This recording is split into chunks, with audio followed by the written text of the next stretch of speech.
한국 사람이랑 술 한번 먹어보고 싶어요. 최근 대학가에 한국 음악과 술 문화가 엄청 열풍인 거 알고 계시나요? 저는 런던 음대에서 음악 경영학을 전공하고 있는 캐롤라인입니다. 저는 어릴 때부터 음악을 무척 좋아했지만 아무래도 제 실력으로는 연주자의 길을 걷기 힘들다고 생각했어요. 다른 분들도 가슴에 품고 있는 그런 꿈은 있지만 천재적인 재능을 가진 사람들이 워낙 많으니 꿈을 접어본 경험 없으신가요? 대신 음악을 사랑하는 마음 하나로 음반 기획자의 꿈을 키워왔죠. 영국에서는 전통적으로 비틀즈나 퀸과 같은 록밴드들이 인기가 많았고 저 역시 그런 음악을 들으며 자랐습니다. 어릴 적부터 늘 영국의 팝 뮤직만 들었던 저였지만 대학에 입학하고 나서부터는 분위기가 조금 달라졌어요. 주변 친구들이 하나 둘 케이팝에 빠져들기 시작했거든요. 처음에는 도대체 무슨 매력이 있다고 다들 아시아 음악에 빠져드는지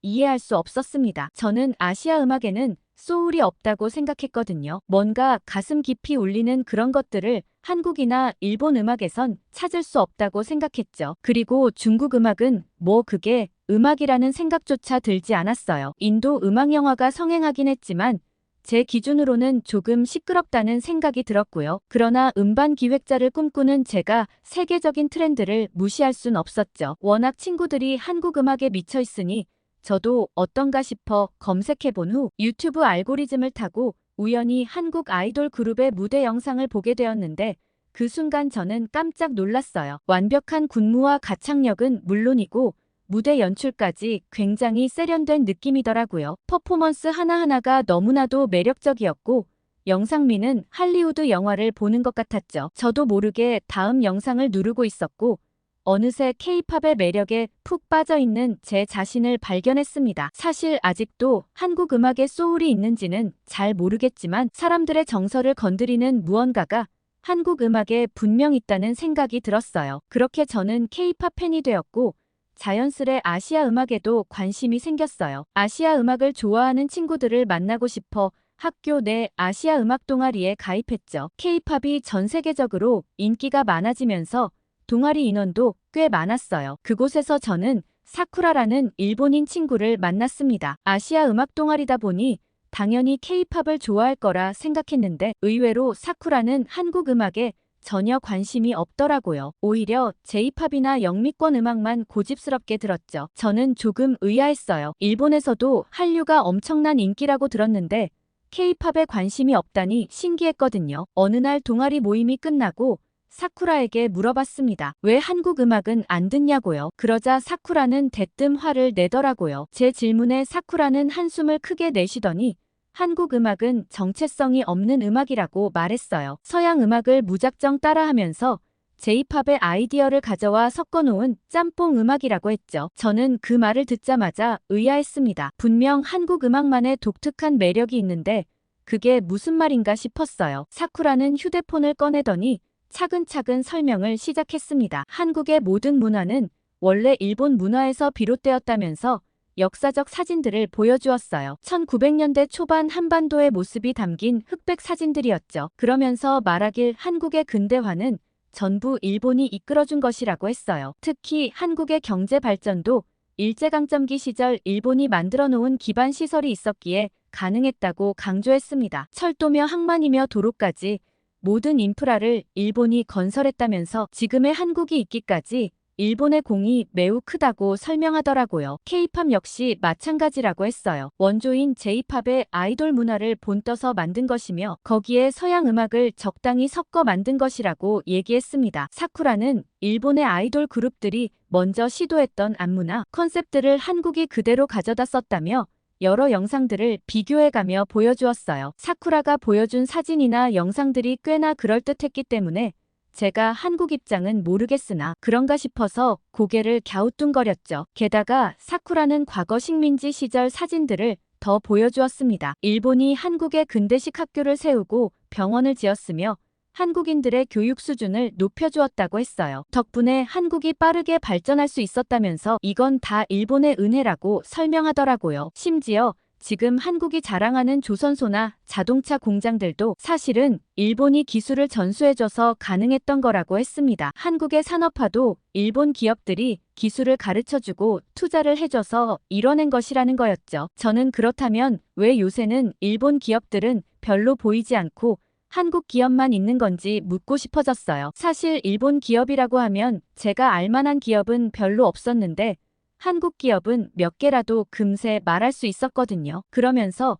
한국에서 유행하는 오징어 게임도 결국에는 일본 만화를 다 따라한 거라고 할 수 있다며 일본 애니메이션이 얼마나 유명한지 알고 있지 않냐면서 문화산업은 전부 일본의 시스템을 벤치마킹한 것이라면서 한국은 일본 문화를 배우고 따라하면서 성장했다고 설명했습니다. 사실 일본 입장에서는 우리한테 배워서 잘 됐으면 금전적인 보상까진 아니더라도 고맙다는 말은 해야 하는 거 아니냐고 했죠. 저는 사쿠라에게 그렇지만 K-팝 같은 경우는 K-팝이라는 이름까지 붙을 정도로 한국만의 독자적인 시스템이 아니냐고 물었어요. 한국 아이돌과 일본의 아이돌은 아예 컨셉 자체가 다르다고 얘기했죠. 제가 아는 건 음악 분야밖에 없었으니 제가 아는 지식으로 반박해 보았어요. 그러자 사쿠라는 K-팝의 트레이닝 시스템이나 음반 제작 방식, 아이돌 육성 과정까지 모두 일본의 J-팝 산업을 본떠 만든 것이라고 하더라고요. 한국은 그저 일본의 선진 문화를 받아들여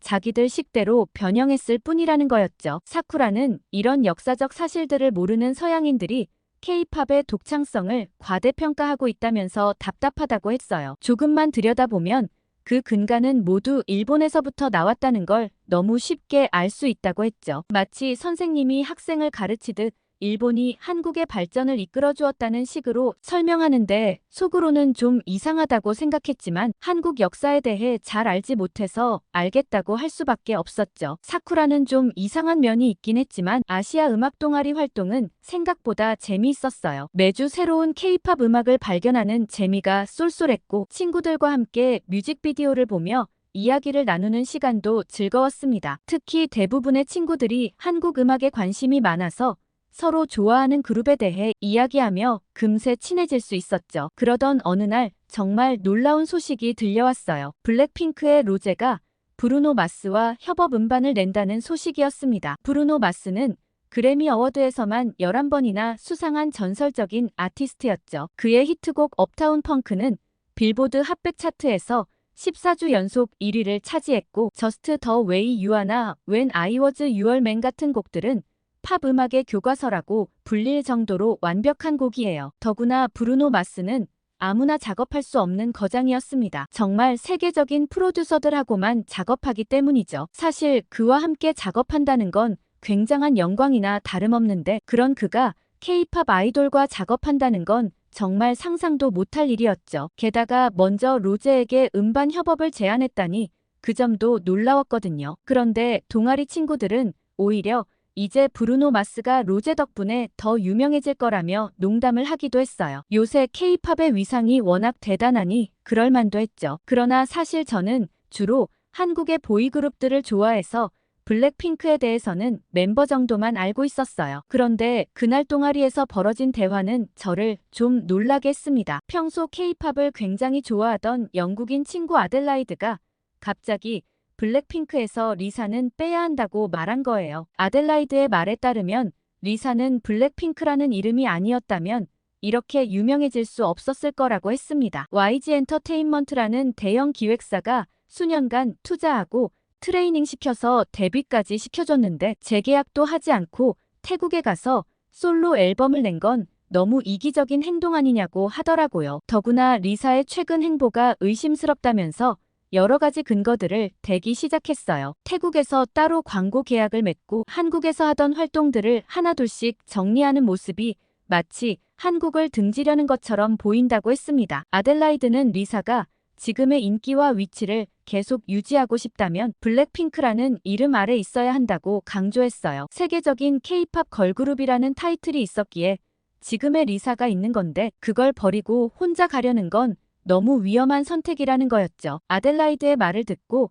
다른 친구들도 고개를 끄덕였어요. 한국의 시스템을 모두 이용해놓고 어느 정도 유명해지니 이럴 수 있냐는 입장이었죠. 친구들 대부분은 이런 리사의 행동이 자신을 키워준 한국에 대한 배신이나 다름없다고 하더라고요. 한참 얘기를 하다가 어떤 친구가 브루노 마스와 작업한 아시아인이 로제가 처음이 아니라는 얘기를 꺼냈어요. 모두들 도대체 그 가수가 누구인지 궁금해했죠. 그러자 어떤 친구가 일본 그룹이었던 것 같은데 사쿠라가 알 것 같다며 사쿠라에게 물어봤죠. 그러자 사쿠라의 얼굴이 순식간에 붉어졌어요. 사쿠라는 다들 아라시 알지? 라며 일본 그룹에 대한 얘기를 했어요. 저는 J-팝을 잘 몰랐는데 옆 친구는 일본 오리콘 차트에서 늘 1위를 차지했던 그룹 아니냐고 얘기하자 사쿠라는 맞다며 아시아에서 아마 가장 인기 있는 가수일 거라고 얘기했죠. 그러자 누군가가 그렇지만 지금은 너무 오래된 가수 아니냐며 사실 요즘 애들은 잘 모른다고 얘기하더라고요. 그러자 사쿠라는 살짝 풀이 죽어서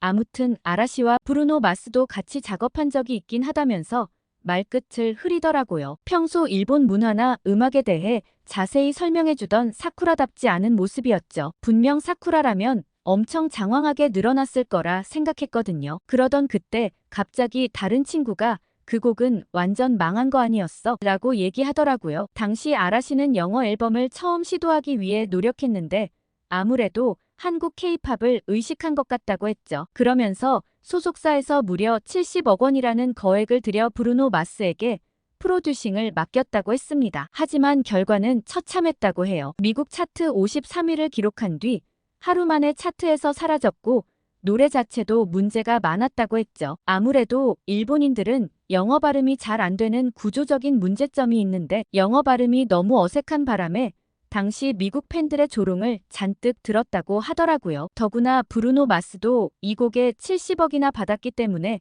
작업을 하긴 했지만 추후 언론 인터뷰를 제대로 한 적도 없다고 했어요. 로제의 곡을 홍보하고 영상을 잔뜩 찍는 지금의 모습과는 차원이 다르더라고요. 그러자 다른 친구가 그래서 잘 몰랐던 건가 얘기하며 자기가 브루노 마스를 워낙 좋아해 관련 인터뷰를 다 찾아보는 편인데 아라시와 작업한 내용에 대해서는 대답도 제대로 하지 않고 질문에 대한 답도 다 피하는 것 같다고 하더라고요. 보통 브루노 마스는 내는 곡마다 다 히트곡 반열에 오르게 되는데 아라시와 작업한 곡을 실패했기 때문에 그에 대한 언급은 하고 싶지 않은 것 아니겠냐고 했죠. 모두들 일본 가수에 대해 비난하고 문제가 일본 그룹에 있다는 쪽으로 얘기하자 사쿠라는 갑자기 브루노 마스가 이제는 한물간 가수 아니냐고 화를 냈어요. 요즘은 젊은 팝스타들이 더 인기 있다면서 그가 예전만큼 영향력이 없다고 하더니 자리를 박차고 일어나 버렸죠. 괜히 브루노 마스를 욕하는 느낌이더라고요. 물론 브루노 마스가 요즘은 예전만큼 히트곡을 내지 못하고 있긴 하지만 이번 로제와의 협업은 대성공이었거든요. 사쿠라가 자리를 박차고 나간 뒤 동아리 친구들과 계속해서 블랙핑크 이야기를 이어갔습니다. 갑자기 올리비아가 흥분된 목소리로 꼭 봐야 할 영상이 있다며 휴대폰을 꺼냈어요. 그 영상은 블랙핑크의 로제가 생로랑 패션쇼 애프터 파티에서 찍은 것이었습니다. 로제가 세계적인 셀럽들과 함께 한국의 술자리 게임을 즐기고 있었죠. 아파트라는 게임을 하면서 모두가 즐거워하는 모습이 담겨 있었어요. 이번에 발매한 곡의 모티브가 되는 게임이라고 하더라고요. 친구들은 한국에서 예전의 오징어 게임으로 전 세계를 뒤흔들더니 이제 아파트 게임으로 다시 한번 세계를 놀라게 한다며 어마어마하다고 했죠. 지금 이 노래는 순식간에 전 세계 음원 차트 1위를 석권했고 유튜브 조회수도 1억 뷰를 눈앞에 두고 있었어요. 그러면서 아파트라는 게 너무 신기하다며 한국식 발음을 그대로 살린 것 같다며 그 부분을 계속 따라 불렀죠. 그리고는 이게 도대체 무슨 말일까 찾아보기도 했어요. 영어로 아파트 자체는 떨어져라는 뜻인데 한국에서 아파트는 주거 건물을 의미하더라고요. 뭔가 이중적인 느낌이 들어서 더 재밌었어요. 그러더니 제나가 이거 보라며 지금 이 영상 240만 뷰 나왔다며 또 다른 영상을 보여줬는데 그 영상은 더 어마어마했어요. 로제가 잡지 채널에서 김치볶음밥을 만들고 있더라고요. 그것도 너무 재밌었는데 아파트 게임을 하는 방법도 소개해줬어요. 모두들 이 게임 꼭 해보자며 서로 얘기를 나누고 있는데 정말 희한한 장면이 하나 나왔습니다. 빨간 뚜껑에 음료와 맥주를 섞어서 술을 만들더라고요. 칵테일 같은 건가 싶었고 이게 한국의 폭탄주라며 아파트 게임과 같이 하면 된다고 하더라고요. 브루노 마스도 이 게임에 푹 빠져 로제와 함께 즐기는 모습이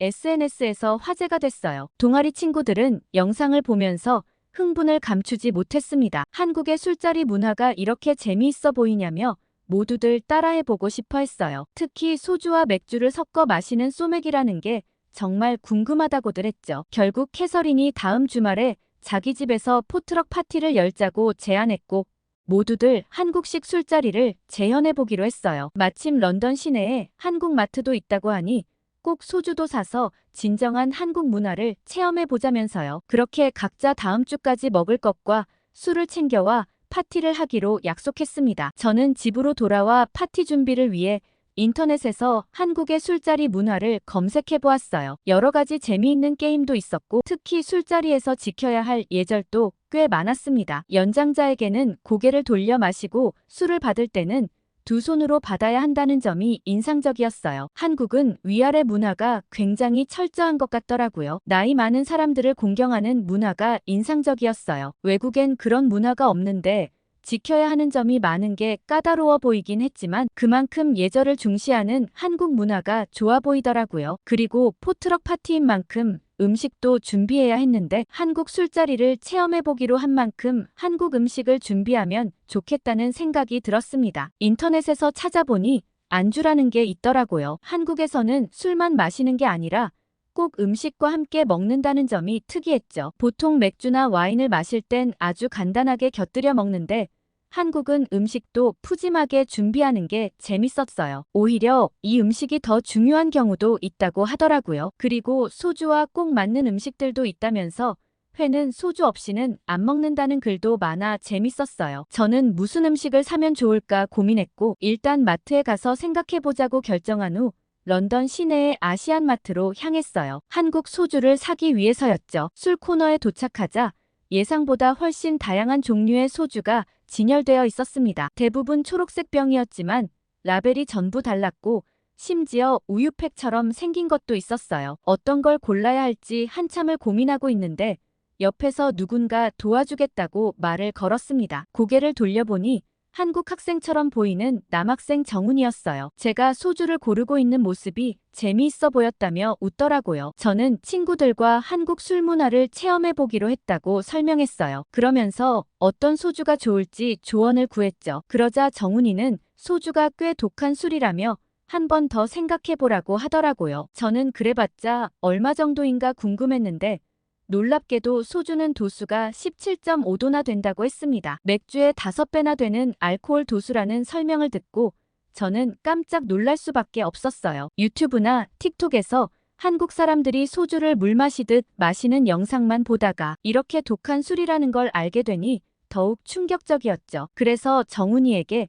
그동안 SNS에서 본 영상들에서는 다들 소주를 너무나 쉽게 마시길래 그저 맥주처럼 가벼운 술인 줄로만 알았다고 했더니 정훈이는 한국 사람들은 자기가 생각해도 술이 좀 센 것 같다며 웃었어요. 그러면서 한국 사람들이 다들 소주를 아무렇지 않게 마시는 걸 보고 친구들도 마셔보고는 너무 독하다고 놀라는 경우가 흔히 있다고 했죠. 그러면서 여기 소주 종류가 많은데 한국의 소주는 지역마다 특색이 있다고 설명해 주었어요. 소주의 역사부터 이야기를 시작했는데 굉장히 흥미로웠습니다. 원래 한국 사람들은 탁주와 청주를 즐겨 마셨다고 해요. 탁주는 삼국시대부터 서민들의 술이었다고 하더라고요. 그러다가 고려 말에 몽골이 들어오면서 소주가 한반도에 전해졌다고 합니다. 특히 몽골군이 주둔했던 안동에서 만든 안동소주가 유명했다고 해요. 안동소주는 증류주인데 지금 한국 사람들이 마시는 소주와는 전혀 다른 술이라고 하더라고요. 지금 마트에 있는 소주는 희석식이라고 했습니다. 서울의 진로나 대구의 참이슬 그리고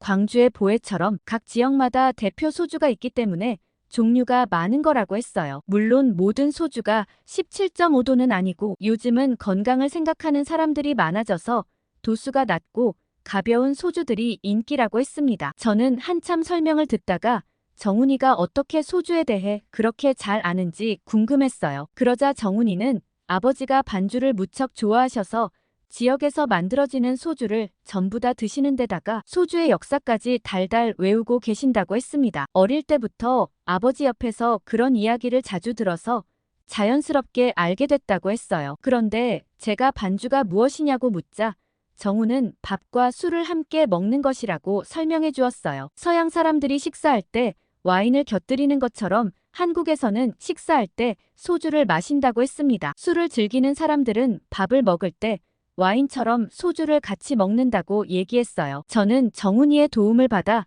도수가 13도인 순한 소주를 고르게 되었어요. 처음 마시는 사람들을 위한 소주라고 하더라고요. 정훈이에게 고맙다는 인사를 하고 이제 한국 음식을 사러 다른 코너로 향했습니다. 한국 음식 코너들을 구경하다가 김치가 눈에 들어왔어요. 로제가 유튜브에서 김치볶음밥을 만들던 게 생각나서 팩으로 포장된 김치를 골랐죠. 이걸로만 안주가 되는 건가 뭔가 부족하지 않을까 싶었지만 이게 요리인지 아닌지 구분하기가 어려워 일단 사들고 갔어요. 그렇게 저는 김치와 소주를 들고 캐서린의 집으로 향했습니다. 친구들이 하나둘 모이기 시작했고 각자 준비해온 음식들을 공개하는 시간을 가졌어요. 제가 가져온 김치와 소주를 보자 다들 환호성을 질렀습니다. 로제의 영상에서 본 소맥을 꼭 한번 만들어보고 싶었는데 다들 깜빡하고 소주를 사오지 않아 고민이었다며 정말 잘 됐다고 하더라고요. 그때 올리비아가 오늘 특별한 게스트가 있다고 얘기했어요. 문이 열리고 들어온 사람을 보자마자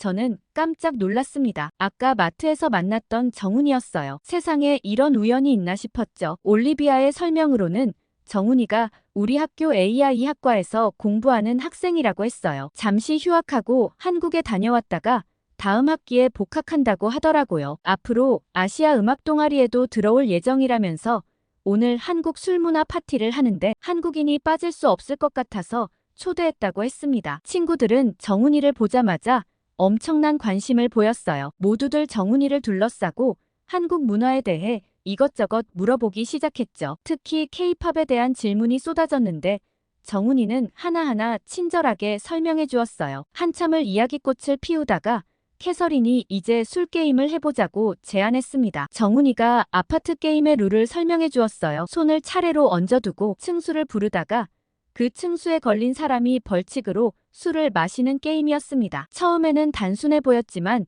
게임을 시작하자 묘한 매력이 있었어요. 모두가 자연스럽게 가까이 모여 앉게 되었고 손이 겹쳐지면서 어색했던 분위기도 금세 사라졌습니다. 이렇게 서로의 체온을 느끼며 게임을 하다 보니 금방 친해질 수밖에 없겠다는 생각이 들었어요. 그런데 이상하게도 자꾸 제가 걸리는 거예요. 한 번 걸리면 소맥을 마셔야 했는데 연달아 3번이나 걸리고 말았습니다. 이제 더는 못 마시겠다고 생각하던 찰나 또다시 제 차례가 왔어요. 그때 정훈이가 갑자기 흑기사를 하겠다고 나섰습니다. 다들 벌칙을 대신 받아주는 건 룰 위반이라며 반대했지만 정훈이는 이게 한국의 문화라고 설명했어요. 흑기사는 벌주를 대신 마셔주고 벌칙자는 소원 하나를 들어줘야 한다는 규칙이 있다고 하더라고요. 신기하게도 한국 문화라고 하니 다들 금세 수긍했습니다. 모두가 재미있어하며 흑기사 제도를 받아들였어요. 그리고 정훈이는 제 벌주를 마셨어요. 그런데 정말 제가 유튜브에서 봤던 한국 사람들처럼 독한 술을 아무렇지도 않게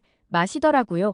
정말 한국 사람들은 간 구조가 다른 나라 사람들이랑 좀 다른 건가 싶었죠. 그리고 모두들 정훈이에게 소원이 뭐냐고 물었지만 정훈이는 나중에 얘기하겠다고 하더라고요. 그렇게 아파트 게임 말고도 정훈이는 한국의 여러 게임들을 소개해줬고 그 덕에 파티는 더욱 즐거워졌어요. 웃음소리가 끊이지 않았죠. 하지만 초반에 연달아 마신 술 때문에 저는 좀 어지러워졌습니다. 잠시 쉬고 싶어서 마당의 벤치에 나와 앉았어요. 밤 공기가 시원했고 별들도 반짝였죠. 그때 갑자기 제 옆자리에 누가 앉는 거예요. 옆을 돌아보니 웨이청이라는 중국인 남학생이었어요. 평소에는 말도 없고 조용한 성격이라 같은 동아리 활동을 하면서도 한 번도 대화를 나눠본 적이 없었죠. 그런데 갑자기 할 말이 있다며 저를 찾아온 게 의아했습니다. 웨이청은 제 옆으로 살짝 더 가까이 다가왔어요. 술 기운 때문에 몸이 무거워서 저도 모르게 그대로 앉아 있었죠. 그러자 웨이청은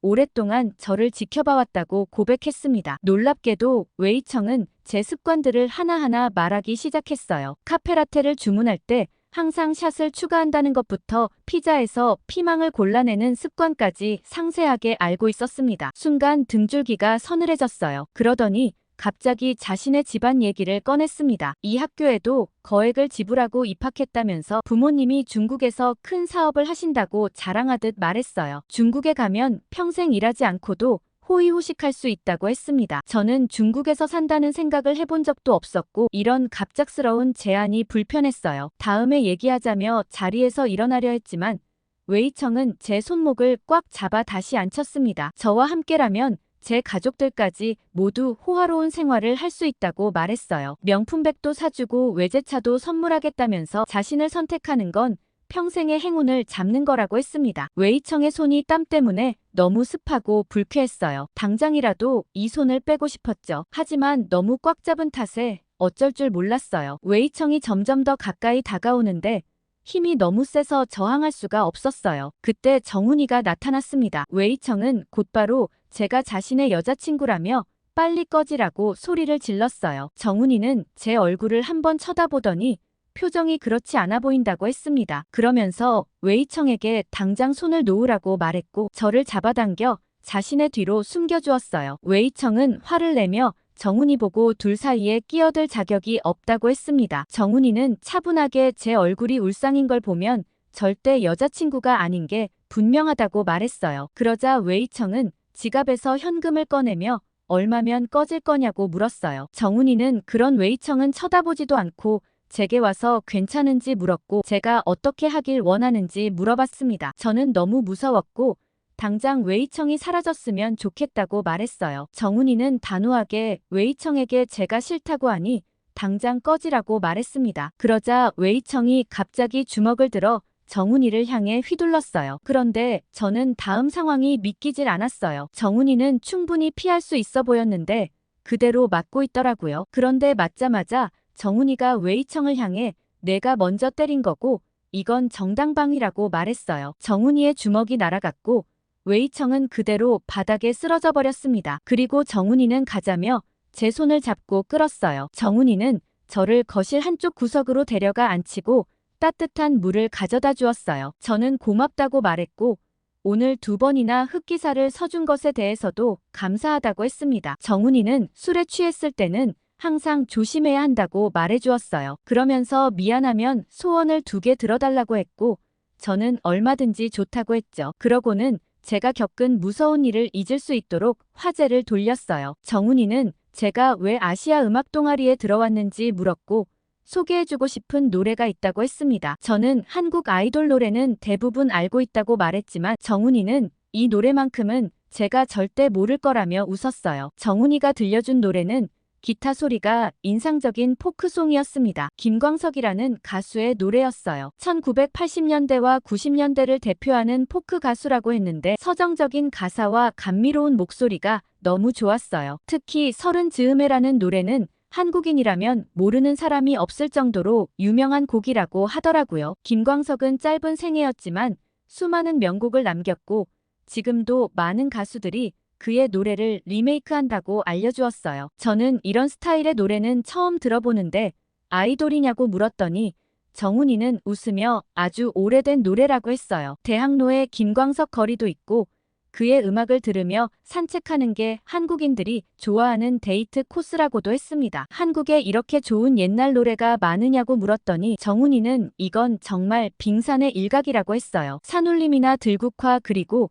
양희은 같은 뮤지션들의 음악도 있다고 얘기해 주었는데 나중에 들어봤더니 하나같이 주옥 같은 음악들이더라고요. 한국 음악에는 소울이 부족하다고 느꼈던 제가 바보같이 느껴졌어요. 이 음악들은 어마어마했거든요. 그렇게 한국의 오래된 노래를 들으면서 밤새 얘기를 나눴어요. 그리고 다음에 만날 땐 더 좋은 노래를 알려주겠다고 했죠. 그날 밤 집에 돌아와서도 내내 정훈이가 알려준 노래를 들으며 왠지 잠이 오질 않았어요. 그래서 남몰래 고백하듯 커뮤니티에 글을 써봅니다. 저와 정훈이는 어떤 관계가 될까요? 그리고 좋은 한국의 오래된 노래를 아시면 좀 알려주세요. 오늘 캐롤라인의 사연 어떻게 들으셨어요? 저는 마지막에 중국인 학생을 보고 정말 화가 났어요. 다행히 정훈이의 도움으로 잘 빠져나올 수 있었지만 말이죠. 그리고 세계적인 팝스타가 먼저 작업을 제안하는 한국의 위상이 정말 대단하게 느껴집니다. 이번 사연에 대한 여러분의 생각을 댓글로 많이 달아주시고 구독과 좋아요, 꾹꾹 눌러주세요. 감동 필름이었습니다.